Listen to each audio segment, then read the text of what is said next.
بسم اللہ الرحمن الرحیم۔ تمام سننے والوں کو افضل وائس کی طرف سے خلوص برا سلام۔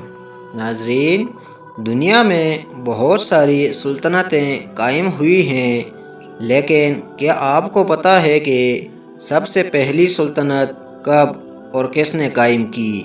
تو آج کی ویڈیو میں ہم آپ کو اسی بارے میں معلومات فراہم کریں گے۔ ویڈیو کو مکمل دیکھیے اور چینل کو ضرور سبسکرائب کیجیے۔ ناظرین، دریائے دجلہ و فرات آرمینیا کے بلند اور برف پوش پہاڑوں سے نکلتے ہیں اور مخالف سمتوں میں بہتے ہوئے آخر کار ایک پست اور وسیع میدان میں باہم مل جاتے ہیں۔ اس خطے زمین کو کسی زمانے میں کلدہ کہا جاتا تھا۔ زمین کا وہ تنگ حصہ جہاں یہ دونوں دریا برابر بہتے ہیں میسوپوٹیمیا کہلاتا ہے، جسے اہل عرب جزیرہ کہتے ہیں۔ اس سرزمین کو یہ شرف حاصل ہے کہ یہاں دنیا کی قدیم ترین سمیری تہذیب نے جنم لیا۔ زمانے قدیم میں کلدہ ارض سمیریا اکاد بھی کہلاتا تھا۔ سمیری تہذیب میں لوگوں نے پکی اینٹوں سے مکانات بنانے شروع کر دیے تھے اور فن تحریر بھی ایجاد کر لیا تھا۔ اس کے علاوہ تجارت و زراعت میں بھی یہ لوگ بہت ترقی کر چکے تھے اور اوروک، لاسارم، اریدو، لگش، نیپور، سپار، اکادا اور بابل ان کے مشہور شہر ہیں جو اب تک دریافت ہو چکے ہیں اور ان کی اعلیٰ تہذیب و تمدن کی گواہی دیتے ہیں۔ مذہبی لحاظ سے ان میں یکجہتی نہیں تھی اور ہر شہر کا الگ خدا تھا جس کی پرستش کی جاتی تھی۔ معبد کاہن ہی سلطنت کا بادشاہ ہوتا تھا اور امور سلطنت انجام دیتا تھا۔ بعض اوقات یہ کاہن بادشاہ اپنی سلطنت کو وسعت دینے کی خاطر ارد گرد کے شہروں پر حملہ کرتے اور قبضہ کر لیتے۔ اگر کوئی بادشاہ عقد کے بڑے حصے پہ قابض ہو جاتا تو خود کو شمیرو عقد کا بادشاہ کہلواتا، لیکن یہ سلطنتیں پائیدار نہیں تھی۔ ابھی تک ان میں کوئی ایسا بادشاہ نہیں گزرا تھا جو تمام عقد کو متحد کر کے مختلف قوموں کو ایک سلطنت میں جمع کر دیتا۔ ہمسایہ سلطنتوں سے محاسمت بھی جاری رہتی، جن میں سب سے زیادہ چپکلس ایلام سے تھی، جو دجلہ کے اس پار کلدہ یا عقد کے مشرقی جانب واقع تھا۔ ایلامیوں کا تعلق سامی نسل کی مخلوط قوموں سے تھا۔ کوئی 1200 سال تک سمیری الگ الگ شہری ریاستوں میں بٹا رہا۔ کلدیوں کے قدیم بادشاہوں میں سارگون وہ پہلا بادشاہ تھا جس نے تمام میسوپوٹیمیا کو متحد کیا اور ایلام تک تحت و تاراج کیا۔ سارگون کا تعلق اکادیوں سے تھا جو شمالی میسوپوٹیمیا سے وارد ہوئے تھے۔ سارگون بادشاہ کے ساتھ ساتھ ایک عظیم فوجی جرنیل بھی تھا جس کی بدولت اس نے اپنے ارد گرد کی تمام ریاستوں کو زیر کر لیا۔ اس نے سخت فوجی تربیت اور نظم قائم کیا۔ دوران جنگ اس کی فوج ترتیب اس طرح مرتب ہوتی کہ ڈال بردار فوجی دستے سب سے آگے پناہ گاہ کا کام دیتے، جن کے پیچھے نیزہ بردار فوج دشمن کو کچلنے کے لیے مستعد رہتی۔ ناظرین کرام، شہر اوروک پر قبضے کے بعد سارگون نے تمام میسوپوٹیمیا اور سومیر پہ قبضہ حاصل کر لیا۔ اپنے قبضے کو استحکام دینے کی خاطر سارگون نے سیاسی حکمت عملیوں کا سہارا لیا اور تمام شہروں کی فصیلوں کو گروا دیا تاکہ کھلے شہروں کی بدولت متوقع بغاوتوں کا خاتمہ کیا جا سکے۔ مزید برآں اس نے تمام ان گورنروں کو ہٹا دیا جن کے بارے میں اسے شک تھا کہ وہ بغاوت کر سکتے ہیں۔ تمام شہروں میں اس نے اپنے قابل اعتماد گورنر نامزد کیے۔ ارض سمیر اور کلدہ پہ مکمل قبضے کے بعد سارگون نے ہمسایہ قوموں پر بھی تحت و تاراج شروع کیا اور ایلام کو مغلوب کر کے خراج دینے پہ مجبور کیا۔ مزید آگے بڑھ کے اس نے سوریہ یعنی شام اور جزیرہ نما سینا تک کو اپنی سلطنت میں لے لیا۔ سارگون 3800 قبل مسیح میں آگاوا میں تحت نشین ہوا تھا اور کوئی 56 سال تک تخت سلطنت پہ بیٹھا رہا۔ اسی نے پہلی بار یہ اصول بنایا کہ اس کے بعد اس کا بیٹا حکومت کرے گا۔ تمدنی ترقی میں بھی بڑھ چڑھ کر حصہ لیا اور کئی عمارتیں تعمیر کروائی، شکستہ معبودوں کی مرمت کروائی، علوم و فنون کی طرف یہ کافی توجہ کی۔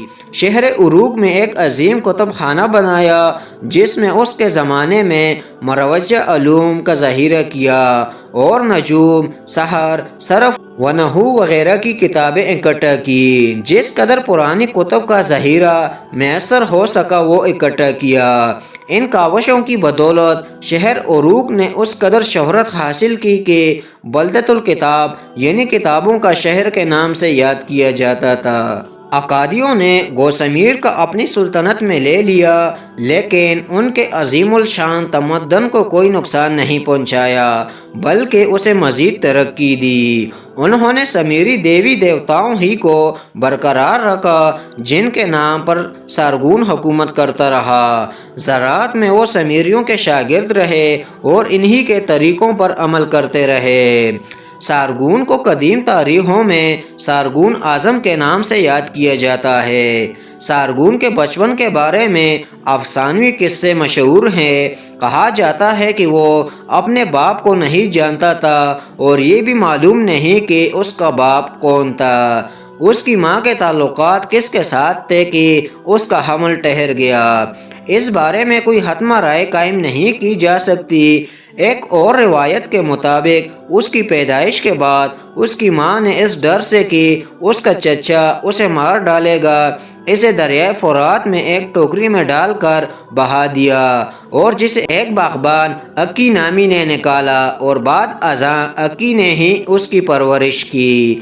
سارگون کا پیدائشی نام کیا تھا اس بارے میں بھی تاریخ خاموش ہے۔ بہرحال اکی نے سارگون کی پرورش کی اور اسے پروان چڑھایا۔ بڑے ہو کر سارگون نے دربار تک رسائی حاصل کر لی اور جلد ہی بادشاہ کی ساقی گری یا پیالہ بردار کی خدمت میں مامور ہوا جو اس وقت کے رواج کے مطابق بادشاہ کے بعد بلند ترین منصب تھا۔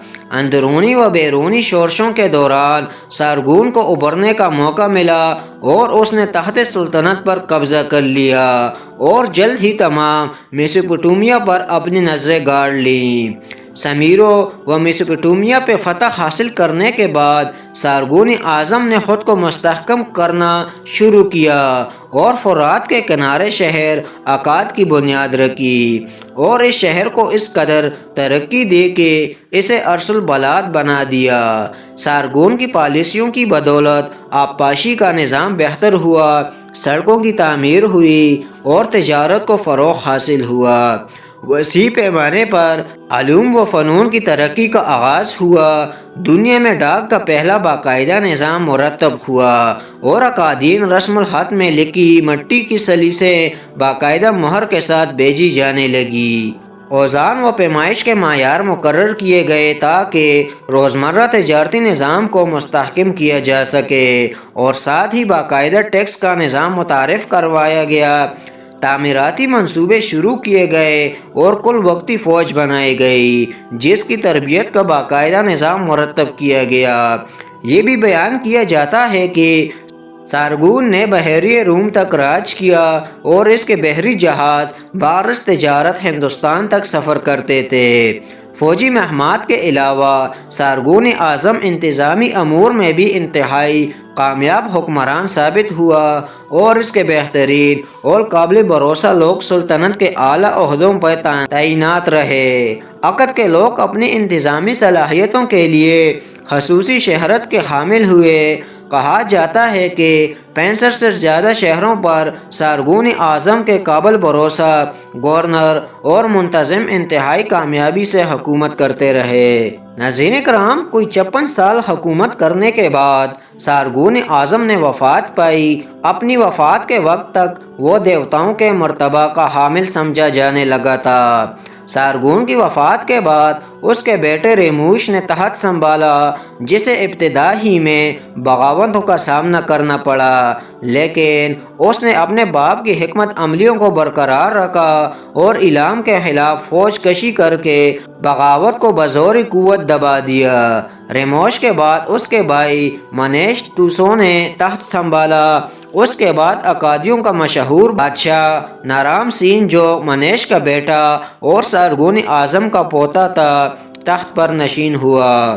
اسے بھی ابتدا میں بغاوتوں کا سامنا کرنا پڑا، جن کو اس نے بڑی حکمت عملی سے فروغ کیا اور سلطنت کو اونچ کمار پر لے گیا۔ کہا جاتا ہے کہ اس نے خلیج فارس کے اس پار حتیٰ کہ مصر تک فوج کشی کی۔ اس کے دور حکومت میں تجارت کو خوب فروغ حاصل ہوا۔ اکادیوں نے کوئی 180 سال تک سلطنت کی اور زوال کا شکار ہوئے۔ یہ دنیا کی پہلی مربوط سلطنت تھی جس میں مختلف قومیتوں، نسلوں اور زبانوں کے حامل لوگ رہتے تھے۔ ناظرین کرام، اگر آپ کو ہماری ویڈیوز پسند آتی ہیں تو ہمارے چینل کو ضرور سبسکرائب کیجیے۔ شکریہ۔